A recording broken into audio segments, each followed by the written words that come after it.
But అడవుల్లో పెరిగి ఈరోజు ఇండస్ట్రీ వ్యవస్థ అసలు ఎప్పుడు వచ్చింది సార్ సినిమాల్లోకి వెళ్ళాలి అనేది?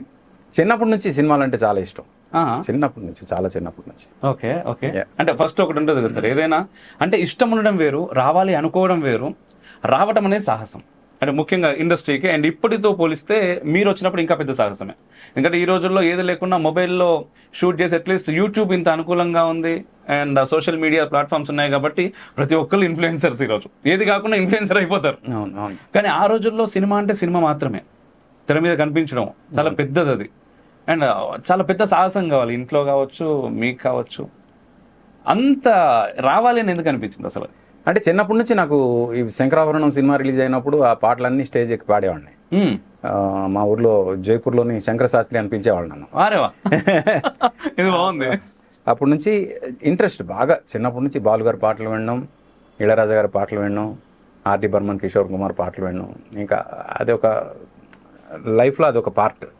జైపూర్లో రేడియో స్టేషన్ ఉండేది. అక్కడ రేడియో స్టేషన్లో ఒరియాలో ప్రోగ్రామ్స్ ఇచ్చేవాడిని నేను. ఒరియాలో ఓకే. అంటే మా స్కూల్ తరఫున వెళ్ళి పాటలు పాడేవాళ్ళం. Okay. ఆ ఎక్స్పీరియన్స్లు అన్నీ ఉన్నాయన్నమాట. అయితే ఆంధ్ర యూనివర్సిటీలో నేను ఎంఎస్సీ చేశాను. ఓకే. అంటే అక్కడ ఒరిస్సాలో డిగ్రీ అయిపోయిన తర్వాత ఆంధ్ర యూనివర్సిటీలో ఎంఎస్సీ చేశాను.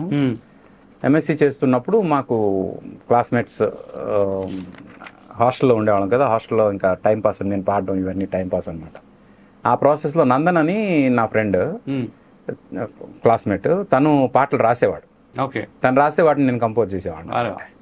అలాగా మా సీనియర్ ఒక అతను ఉండేవాడు, అతను కూడా పాటలు రాస్తే కంపోజ్ చేయడం. ఇలా ఆ దీనిలోని ప్రాసెస్లోని ఏదైనా ఇస్తే కంపోజ్ చేయడం నా వల్ల అవుతుంది అనేది నాకు అర్థమైంది. ఓకే. అంటే న్యూస్ పేపర్ ఇచ్చినప్పుడు ట్యూన్ చేసేస్తా. బాగుంది. అది ఎక్కడో తెలియని ఒక టాలెంట్ అనిపించింది. బట్ తర్వాత తెలిసింది అదేంటని. బట్ ఆ టైంలో నేను మ్యూజిక్ డైరెక్టర్గా డెఫినెట్గా ట్రై చేస్తే సక్సెస్ అవ్వగలను అని ఒక నమ్మకం అనమాట. మోర్ దెన్ దట్ నాకు థాట్ ప్రాసెస్ కొంచెం ఏదో అందరూ ఆలోచించేది కాకుండా కొంచెం హట్కే ఆలోచించడం అలవాటు. అది అర్థం అవుతుంది మిమ్మల్ని చూసే వాళ్ళందరికీ. అలాగా సినిమా డైరెక్టర్ అవ్వాలని ఒక థాట్ ఉండేది.